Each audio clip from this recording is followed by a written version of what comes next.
ಪದ್ಮಭೂಷಣ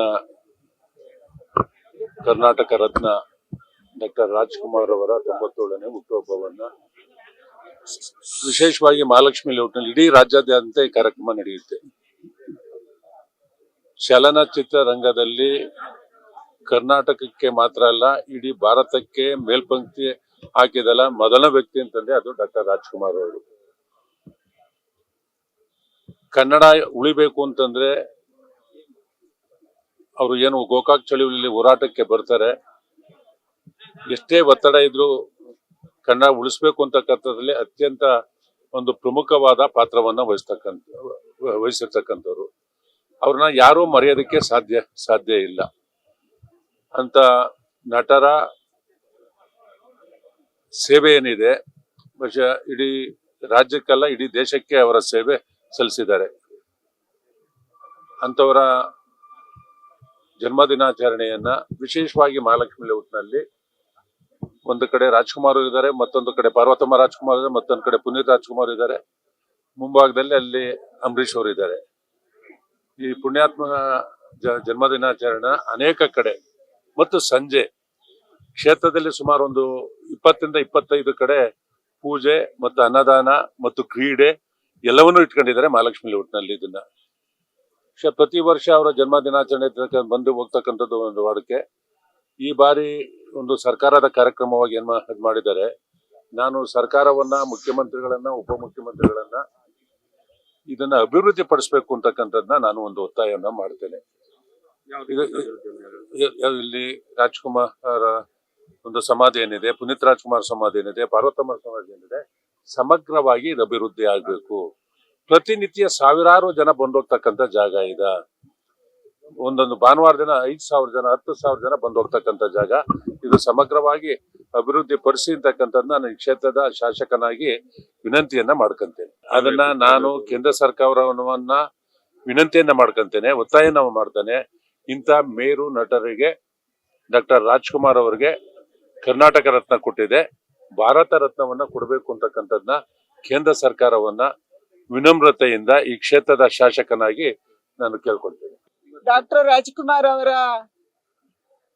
97ನೇ ಜನ್ಮದಿನದಂದು ಇವತ್ತು ಅವರ ಸಮಾಧಿಗೆ ಭೇಟಿ ಮಾಡಿ ಅವರನ್ನ ನೆನಪು ಮಾಡುವಂತ ಒಂದು ಸಣ್ಣ ಪ್ರಯತ್ನವನ್ನ ನಾವು ಮಾಡಿದೀವಿ. ಸಾವಿರಾರು ಜನ ಭಕ್ತರು, ಲಕ್ಷಾಂತರ ಜನ ಭಕ್ತರು ಡಾಕ್ಟರ್ ರಾಜ್ಕುಮಾರ್ ಅವರ ಸಮಾಧಿಗೆ ಭೇಟಿಯನ್ನ ಕೊಡ್ತಾ ಇದ್ದಾರೆ. ಪ್ರತಿ ವರ್ಷ ಭೇಟಿ ಕೊಡ್ತಾ ಇದ್ದಾರೆ.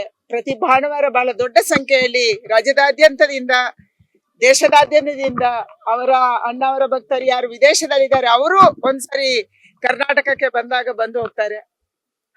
ಅಣ್ಣವರನ್ನ ನೆನ್ಪು ಮಾಡ್ಕೊಳ್ಳುವಂತ ಸಂದರ್ಭದಲ್ಲಿ ಕನ್ನಡದ ಹೋರಾಟದ ನೆನಪಾಗತ್ತೆ, ಗೋಕಾಕ್ ಚಳವಳಿಯ ನೆನಪಾಗತ್ತೆ, ಕನ್ನಡದ ಬಾವುಟವನ್ನ ಅವರು ಏರಿಸುವುದು ನೆನಪಾಗತ್ತೆ. ಅಣ್ಣವರನ್ನ ನೆನ್ಪು ಮಾಡ್ಕೊಂಡ ತಕ್ಷಣ ಕಲೆ ನೆನಪಾಗತ್ತೆ, ಸಿನಿಮಾ ನೆನಪಾಗತ್ತೆ, ಹಾಡು ನೆನಪಾಗತ್ತೆ, ಸಂಗೀತ ನೆನಪಾಗತ್ತೆ. ವಿವಿಧ ಪ್ರತಿಭೆಗಳನ್ನು ಹೊಂದಿರುವಂತವರು ಡಾಕ್ಟರ್ ರಾಜ್ಕುಮಾರ್ ಅವರು. ಅವರನ್ನ ನೆನಪು ಮಾಡುವಂತ ಈ ಸಂದರ್ಭದಲ್ಲಿ ಅವರಿಗೆ ಮತ್ತೊಂದ್ಸಾರಿ ನಮನಗಳನ್ನ ಸಲ್ಲಿಸ್ತೀನಿ. ಅವರ ಆಶಯ, ಅವರ ಪ್ರೇರಣೆ, ಅವರು ಏನು ದಾರಿಯನ್ನ ಹಾಕೊಟ್ಟಿದ್ರು ಆ ರೀತಿಯಲ್ಲಿ ಕರ್ನಾಟಕ ನಡಿಬೇಕು, ಕನ್ನಡ ಮುಂದುವರಿಬೇಕು, ಕನ್ನಡಕ್ಕೆ ಶಕ್ತಿ ಸಿಗ್ಬೇಕು. ಕರ್ನಾಟಕದ ಜನ ಏನು ಪ್ರೀತಿಯಿಂದ ಅವರನ್ನ ಅಣ್ಣ ಅಂತ ಕರೀತಾರೆ, ಅವರು ನಮ್ಗೆ ಹರಸ್ಬೇಕನ್ನುವಂತ ಪ್ರಾರ್ಥನೆಯನ್ನ ಅವರಿಗೆ ಮಾಡ್ತಾ ಇದ್ದೀನಿ. ಪ್ರಯತ್ನ ಎಲ್ಲರೂ ಸೇರಿ ಪ್ರಯತ್ನ ಮಾಡೋಣ. ಖಂಡಿತ ಅವರಿಗೆ ಆ ರೀತಿಯ ಶಕ್ತಿ ಇದೆ, ಆ ರೀತಿಯ ವಿದ್ವತ್ತೂ ಇತ್ತು. ಕಲೆ ಸಂಗೀತದ ಜೊತೆಗೇನೆ, ಸಿನಿಮಾದ ಜೊತೆಗೇನೆ ಒಂದು ಒಳ್ಳೆಯ ವಿಚಾರವನ್ನ ಜಗತ್ತಿಗೆ ಅವರು ಬಿಟ್ಟು ಹೋಗಿದ್ದಾರೆ. ಅವರ ಸಿನಿಮಾಗಳಲ್ಲಿ ಎಂದೂ ಕೆಟ್ಟ ಪಾತ್ರಗಳನ್ನ ಅವ್ರು ಮಾಡಿಲ್ಲ. ಇವತ್ತು ಸಿನಿಮಾ ಬರುವಾಗ ಸ್ಕ್ರೀನ್ ಅಲ್ಲಿ ಮದ್ಯಪಾನ ಮಾಡಬಾರದು, ಧೂಮಪಾನ ಮಾಡಬಾರದು ಅಂತ ಬರುತ್ತೆ. ಆದ್ರೆ ಡಾಕ್ಟರ್ ರಾಜ್ಕುಮಾರ್ ಅವರು ನಟನೆ ಮಾಡಿದಂತ ಯಾವುದೇ ಫಿಲ್ಮ್ ಅಲ್ಲಿ, ಯಾವುದೇ ಸಿನಿಮಾದಲ್ಲಿ ಕೆಟ್ಟ ಪಾತ್ರಗಳನ್ನ ಆ ರೀತಿ ಬರೆಯುವಂತ ಪ್ರಮೇಯವನ್ನೇ ಅವರು ಸೃಷ್ಟಿ ಮಾಡಲಿಲ್ಲ. ಅದರ ಜೊತೆಗೆ ಅವರು ಕನ್ನಡಕ್ಕಾಗಿ ಹೋರಾಟ ಮಾಡಿದ್ರು, ಕನ್ನಡ ಧ್ವಜವನ್ನ ಎತ್ತಿ ಹಿಡಿದ್ರು. ಖಂಡಿತ ನಾವೆಲ್ಲರೂ ಸೇರಿ ಪ್ರಯತ್ನ ಮಾಡೋಣ. ಅವರು ಪುಣ್ಯ ಪುರುಷ, ದೇವತಾ ಮನುಷ್ಯ, ದೇವರಿಗಿದ್ದ ಮಾನವ. ಆ ಮನುಷ್ಯನ ಬಗ್ಗೆ ಏನು ನಾವು ಹೇಳಕ್ಕಾಗಲ್ಲ, ಮಾಡಕ್ಕಾಗಲ್ಲ. ಪ್ರತಿಯೊಬ್ಬರಿಗೂ ಅಕ್ರೆಯಿಂದ ಮಾತಾಡೋದು. ಅವರು ಬಹುವಚನ ಬಿಟ್ರೆ ಏಕವಚನದಲ್ಲಿ ಮಾತಾಡಿಲ್ಲ, ಮಾತಾಡಕ್ ಹೋಗಿಲ್ಲ, ನಾವು ನೋಡಿಲ್ಲ, ಕೇಳಿಲ್ಲ. ಅವ್ರ ಜೊತೆ ನಿಮ್ಮ ಒಡನಾಟ ಹೇಗಿತ್ತು? ಚೆನ್ನಾಗಿತ್ತು. ಒಳ್ಳೆ ಎಲ್ಲ ಪ್ರತಿಯೊಂದು ಒಳ್ಳೆ ಕ್ಷಣ, ಕೆಟ್ಟದ್ ನೆನ್ಸ್ಕೊಂಡ್ರೆ ಕೆಟ್ಟ ಕ್ಷಣ, ನಾವು ನೆನ್ಸ್ಕೊಂಡಿದ್ದೆಲ್ಲ ಒಳ್ಳೆ ಕ್ಷಣ. ಹಾಗಾಗಿ ಭಗವಂತ ಅವ್ರ ಕುಟುಂಬದವ್ರು ಎಲ್ಲರಿಗೂ ಶಾಂತಿ. ತುಂಬಾ ಖುಷಿ ಆಗ್ತಿದೆ. ಪ್ರತಿಯೊಂದು ವರ್ಷನೂ ನಾವು ಅಪ್ಪಾಜಿ ಇದ್ದಾಗ ಮನೆಗೆ ಹೋಗಿ ನಾವು ಸೆಲೆಬ್ರೇಷನ್ ಮಾಡ್ತಾ ಇದ್ವಿ. ಈಗ ನಿಮ್ಮೆಲ್ಲರ ಜೊತೆ ಸೆಲೆಬ್ರೇಷನ್ ಮಾಡೋದು ನಮ್ಗೆ ತುಂಬಾ ಖುಷಿ ಆಗ್ತಿದೆ. ಅವ್ರೆಲ್ಲೂ ಹೋಗಿದ್ರೆ ಎಲ್ಲ ನಿಮ್ಮ ಹೃದಯದಲ್ಲಿ ಇದಾರೆ. ನಾವು ಅವ್ರನ್ನ ನಿಮ್ಮಲ್ಲಿ ನೋಡ್ತಾ ಇದ್ದೀವಿ. ತುಂಬಾ ಖುಷಿ ಆಗಿದೆ. ಅವ್ರ ಜೊತೆ ಕಳೆದ ಸಂತೋಷ ಸಾಕಷ್ಟು ಅಭಿಮಾನಿಗಳು ಬಂದಿದ್ದಾರೆ ರಾಜ್ಯದ ನಾನಾ ಭಾಗಗಳಿಂದ. ಇಲ್ಲಿ ಕೇಕ್ ಕಟ್ ಮಾಡುವಂತದ್ದು, ಪುಷ್ಪ ನಮನ ಮಾಡುವಂತದ್ದು, ಒಂದ್ ರೀತಿ ಅವರ ಹಾಡುಗಳನ್ನ ಆಡಿ ಸಂಭ್ರಮಿಸುವಂತದ್ದು, ಇದನ್ನೆಲ್ಲ ನಾವು ನೋಡಿದಾಗ ಏನ್ ಅನ್ಸುತ್ತೆ? ಇದು ಗೂಗಲ್ ಎಲ್ಲ ನೋಡಿದ್ರೆ ಎಲ್ಲಿ ನೋಡಿದ್ರು ಅಪ್ಪಾಜಿ ಅವ್ರದ್ದೇ ಇವತ್ತು ಪ್ರೋಗ್ರಾಮ್. ತುಂಬಾ ಖುಷಿ ಆಯ್ತು. ಅಪ್ಪಾಜಿ ಅವ್ರ ಹಾಡು ಅಂದ್ರೆ ನಂಗೆ ತುಂಬಾ ಇಷ್ಟ. ಎಲ್ಲಾರು ಹಾಡಿದ್ದಾರೆ, ನಾವೆಲ್ಲ ಕೇಳಿದ್ವಿ ಇವತ್ತು ಫೋನಲ್ಲಿ. ತುಂಬಾ ಖುಷಿ ಆಯ್ತು. ದೇವ್ರು ಎಲ್ಲರಿಗೂ ಒಳ್ಳೇದ್ ಮಾಡ್ಲಿ. ನಮ್ಮ ಅಪ್ಪಾಜಿ ಯಾವಾಗ್ಲೂ ಚಿರವಾಗಿ ಎಲ್ಲಾ ಹೃದಯದಲ್ಲಿದ್ದಾರೆ. ಅದನ್ನ ನೋಡೋದೇ ಕೇಳೋದೇ ನಮ್ಗೊಂದು ಸಂತೋಷ. ಅಭಿಮಾನಿಗಳೆಲ್ಲ ರಕ್ತದಾನ, ನೇತ್ರದಾನ ಈ ತರದೆಲ್ಲ ಮಾಡ್ತಾ ಇದ್ದಾರೆ. ಏನ್ ಎಷ್ಟ್ ಹೇಳಿದ್ರು ಸಾಲದು ಅಭಿಮಾನಿಗಳ ಬಗ್ಗೆ. ನಮ್ಗಿಂತ ಅವರೇ ನಿಜವಾದ ಅಭಿಮಾನಿಗಳು. ಅಣ್ಣವರು ಸಿನಿಮಾಗಳಲ್ಲಿ ಮಾತ್ರ ಅಲ್ಲ, ಅಂದ್ರೆ ನಿಜ ಜೀವನದಲ್ಲೂ ಕೂಡ ಸಾಕಷ್ಟು ಜನರಿಗೆ ಮಾದರಿಯಾಗಿದ್ದಾರೆ. ಅವ್ರ ಸಿನಿಮಾಗಳು ಇವತ್ತಿಗೂ ಕೂಡ ಅವ್ರ ಸಿನಿಮಾಗಳನ್ನ ನೋಡಿ ಎಷ್ಟೋ ಜನ ಅವ್ರ ಬದುಕನ್ನು ಬದಲಾಯಿಸಿಕೊಂಡಿದ್ದಾರೆ. ಆದ್ರೆ ಇತ್ತೀಚೆಗೆ ಆ ತರದ ಸಿನಿಮಾಗಳೇ ಬರ್ತಾ ಇಲ್ಲ, ಕಡಿಮೆ ಆಗ್ತಿದೆ.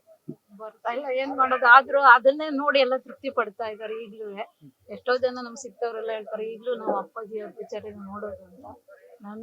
ನನಗೂ ತುಂಬಾ ಫೇವ್ರೇಟ್ ಇದೆ. ಎಲ್ಲ ಅಪ್ಪಾಜಿ ಪಿಕ್ಚರ್ ನೋಡ್ತಾ ಇರ್ತೀವಿ, ಈಗ್ಲೂ ನೋಡ್ತೀವಿ. ನಮ್ಮ ಮೊಮ್ಮಕ್ಕಳಿಗೂ ಆಗಿ ತೋರಿಸಿ, ಯಾಕಂದ್ರೆ ಅವ್ರಿಗೂ ಗೊತ್ತಾಗ್ಲಿ ಅವ್ರ ಮುತ್ತಾತ ಎಂತವ್ರು ಅಂತ ಗೊತ್ತಾಗ್ಲಿ ಅಂತ ಆಗಿ ತೋರಿಸಿ. ಇಷ್ಟವಾದ ಮೂವಿ ಯಾವ್ದು ಅವ್ರದ್ದು? ಯಾವ್ದಾದ್ರು? ನನಗೆ ಎಲ್ಲಾ ಮೂವಿನ ಬೇಡ್ರೆ ಕಣ್ಣಪ್ಪ ಸ್ಟಾರ್ಟಿಂಗ್ ಇಂದ ಎಲ್ಲಾ ಮೂವಿ ಇಷ್ಟ. ಬಂಗಾರದ ಮನುಷ್ಯ, ಬಂಗಾರದ ಪಂಜರ, ಮತ್ತೆ ಸಂಪತ್ತಿಗೆ ಸವಾಲು, ಎರಡು ಕನಸು, ಹೆಸರು ಹೇಳ್ತಾ ಹೋದ್ರೆ ಎಂದೇ ಇಲ್ಲ. ಎಲ್ಲ ಇಷ್ಟ ನನ್ಗೆ. ಭಕ್ತ ಕುಂಬಾರ, ಹ್ಯಾಪಿ ಬರ್ಡೇ ಅಪ್ಪಾಜಿಗೆ. ಎಲ್ಲರಿಗೂ ಅಪ್ಪಾಜಿ ಹುಟ್ಟುಹಬ್ಬದ ಶುಭಾಶಯಗಳು. 97ನೇ ವರ್ಷದ ನಮ್ಮ ಯಜಮಾನರ ಒಂದು ಜನ್ಮದಿನ ಇವತ್ತು ನಿಮ್ಗಳ ಜೊತೆನಲ್ಲಿ ಅಸಂಖ್ಯಾತ ಅಭಿಮಾನಿಗಳ ಈ ಸಮ್ಮುಖದಲ್ಲಿ ಈ ಒಂದು ಬರ್ತ್ಡೇನ ಸೆಲೆಬ್ರೇಟ್ ಮಾಡ್ತಾ ಇದ್ದೀವಿ. ತುಂಬಾ ಖುಷಿ ಆಗ್ತಾ ಇದೆ. ಅವಾಗಲೇ ಅವಳು ಹೇಳ್ದಂಗೆ ಎಲ್ಲಾರು ನಿಮ್ಮಂತವರ ಮುಖದಲ್ಲಿ ಅವ್ರನ್ನ ಇದ್ದಾರೆ ಅಂತ ನೋಡ್ಕೊಂಡು ಅವರ ಜನ್ಮದಿನ ಶುಭಾಶಯಗಳನ್ನ ನಿಮ್ಮ ಮುಖಾಂತರ ಎಲ್ಲಾರು ಜನತೆಗೆ ಹೇಳಕ್ ಇಷ್ಟಪಡ್ತೀವಿ. ಅಭಿಮಾನಿಗಳು ಬರ್ತಡೇ ಆಗಿರ್ಬೋದು, ಮದುವೆ ಇನ್ವಿಟೇಷನ್ ಆಗಿರ್ಬೋದು, ಅಣ್ಣವ್ರ ಹತ್ರ ತಗೊಂಡ್ ಬಂದು ಫಸ್ಟ್ ಇನ್ವಿಟೇಷನ್ ಅವ್ರು ಕೊಡ್ತಾರೆ. ಅದೇ ವಿಶೇಷ. ಅದು ಏನೋ ಅವ್ರಿಗೊಂದು ಖುಷಿ, ಅಪ್ಪಾಜಿಯವರು ಕೊಟ್ಟಿವಿ ಅನ್ನೋ ಒಂದು ಖುಷಿಗೆ ತಂದಿಟ್ಟು ಅದನ್ನ ಸಂಭ್ರಮಿಸ್ಕೊಂಡು ಇಲ್ಲಿಂದ ಇನ್ವಿಟೇಷನ್ ತಗೊಂಡೋಗಿ ಮದುವೆ ಮಾಡೋದು ತುಂಬಾ ನಡೀತಾ ಇದೆ. ಸರ್, ಇದೆಲ್ಲ ಮುಖ್ಯವಾಗಿ ಈಗ ಅಣ್ಣವ್ರಿಗೆ ಭಾರತ ರತ್ನ ಕೊಡ್ಬೇಕು ಅನ್ನೋದು ತುಂಬಾ ಅಭಿಮಾನಿಗಳಿಂದ ಒತ್ತಾಯ ಕೇಳಿ ಬರ್ತಾ ಇದೆ. ಅದು ಅವ್ರಿಗೆ ಬಿಟ್ಟಿದ್ದು. ನಾವು ಯಾಕೆಂದ್ರೆ ನಮ್ಮ ಯಜಮಾನ್ರು ಯಾವತ್ತು ನನ್ಗೇನು ಕೊಡಿ ಅಂತ ಯಾವತ್ತು ಕೇಳಿದವರಲ್ಲ. ಅದಾಗಿ ಬರುತ್ತೆ ಬಿಡಿ, ನಾವ್ ಯಾಕೆ ಕೇಳ್ಬೇಕು ಅಂತ ಹೇಳ್ತಾ ಇದ್ರು ಅಪ್ಪಾಜಿಯವರು.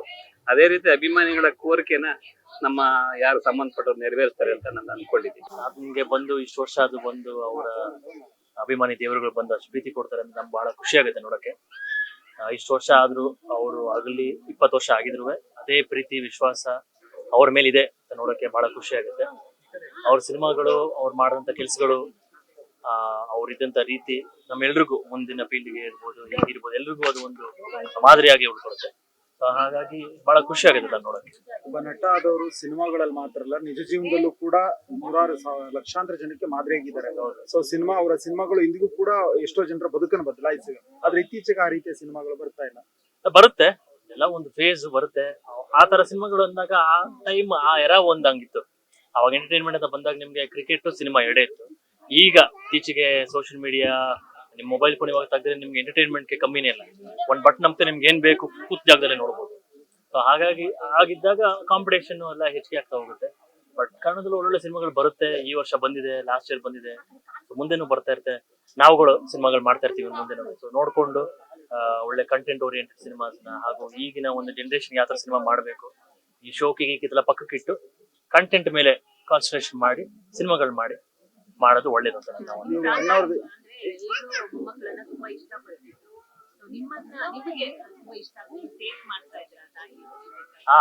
ಇಲ್ಲ ಇತ್ತು ಬಹಳ ಘಟನೆಗಳಿದೆ.